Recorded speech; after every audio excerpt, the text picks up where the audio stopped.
right, what's going on, you guys? Nick here with Nick Strength and Power. I've got a couple of interesting stories for you guys today. The first story, let's talk about the Toronto Pro qualifier, which was today. So the winner of that show is your newest IFBB Pro in men's open bodybuilding. And it's a guy that we talked about just weeks ago, Stephen Didoshak. So this is the guy that, here, let's flash back here. I'll show you guys the picture.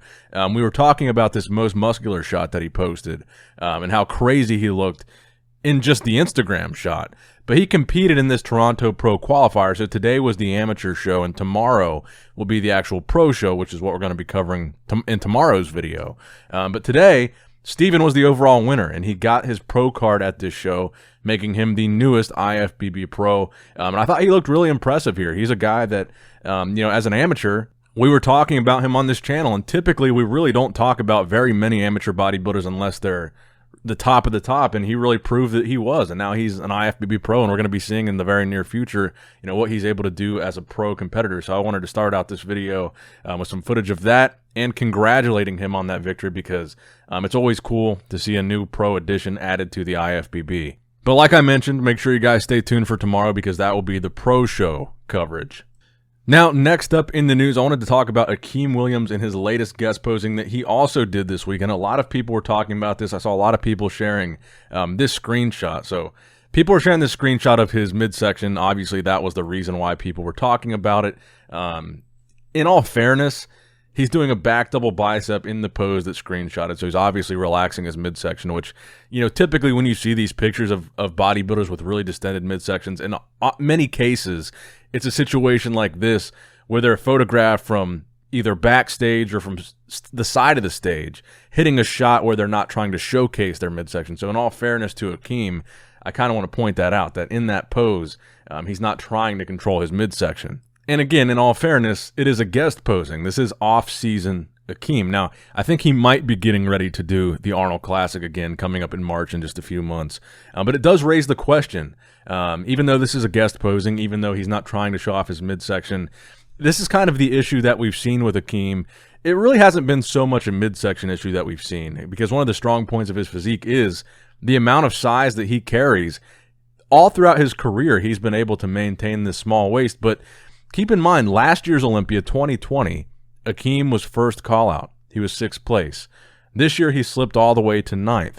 And at the Arnold Classic 2021, he was 5th. And he was actually the guy that I thought could win the show. And that was the big question with Akim, was whether or not what we saw from him in 2020 at the Olympia, where he earned a first call-out position, the conditioning that we saw, the tight version of his physique that we saw at that show, the question was, has he figured out the recipe? Because Akim has always been kind of inconsistent with conditioning. Some shows he comes in really on, in other shows he comes in really off. But that Olympia package, arguably in 2020, was one of the best versions we had ever seen of him. So seeing that, it was really a question of, has he nailed it now? Has he figured it out? Is this what he's going to bring every time he competes? And he kind of answered at both the Arnold and the Olympia that he doesn't have that formula down pat. So does it worry me that Akim has some distension like this in the offseason? Not necessarily. Akim's a massive, massive bodybuilder. In the offseason, he's eating a ton of food just to maintain the amount of size that he carries. So that could really be the reason for that distension. Do I like seeing it? No. Do I want to see that when he competes? No. But I wouldn't write Akim off just yet, just based off this guest posing in one shot where, he's got this distended midsection. I don't think, really, I can't recall a time competitively where his midsection has ever been an issue for him in a competitive setting.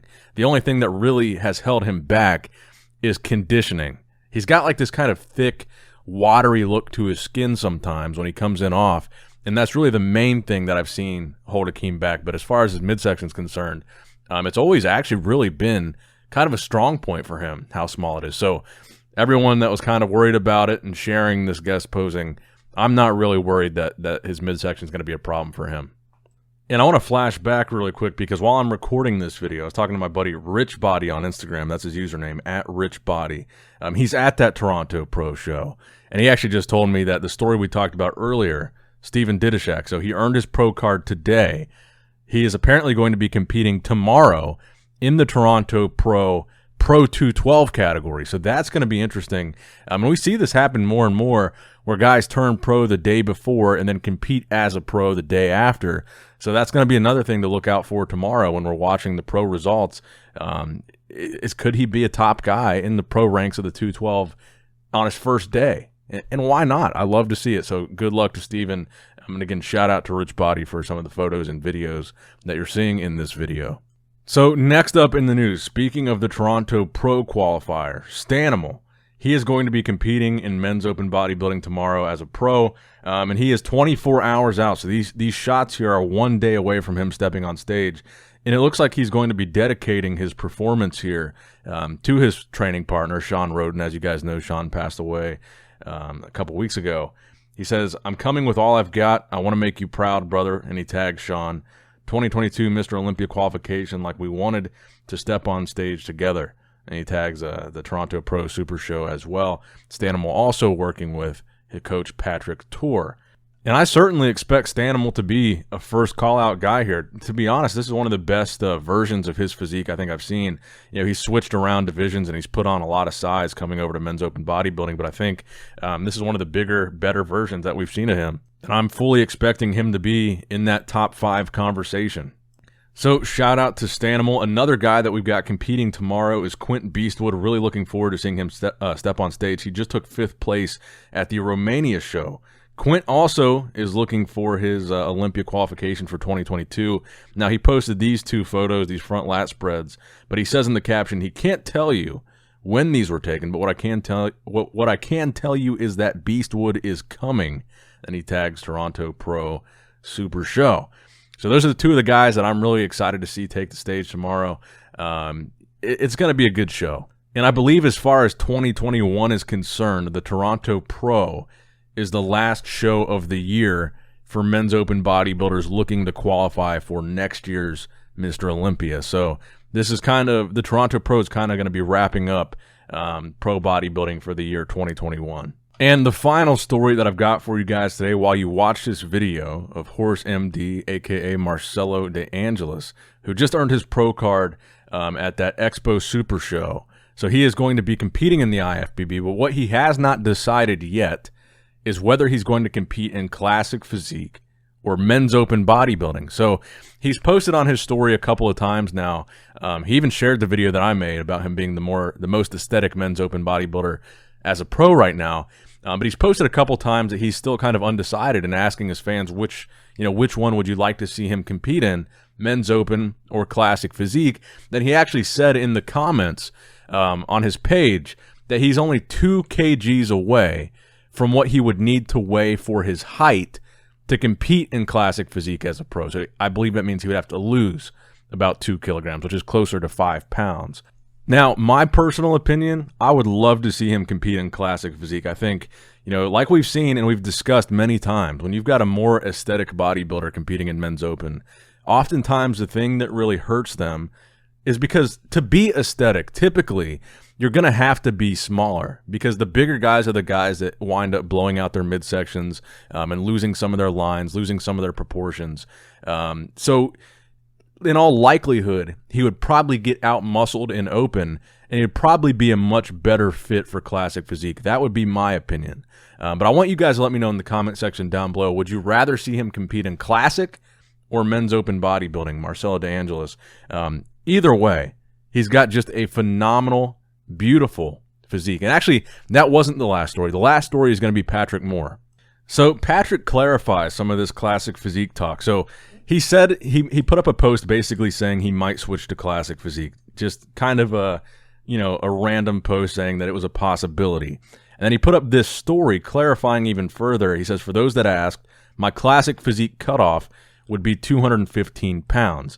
So that would mean that Patrick's height is between 5'10 and 5'11 because for the IFBB rules, 5'10 to 5'11 you can weigh 215. And he says to give perspective, at the 2019 California Pro, he actually only weighed 224 pounds, so less than 10 pounds away from that classic physique cutoff. And I've seen a lot of people making comparisons already, which I think are a bit premature, to Chris Bumstead, Rough Diesel, Breon Ainsley. That being said, even though I think it's premature to compare a guy that has never competed in classic physique to the current 3-time classic physique champion. I think if Patrick were able to make that weight limit, Patrick would be a first call-out guy in classic physique. And like I just talked about when talking about HorseMD, you know, some of the things that get sacrificed when you try to be bigger and fit in more as a men's open bodybuilder are those lines. Is that conditioning?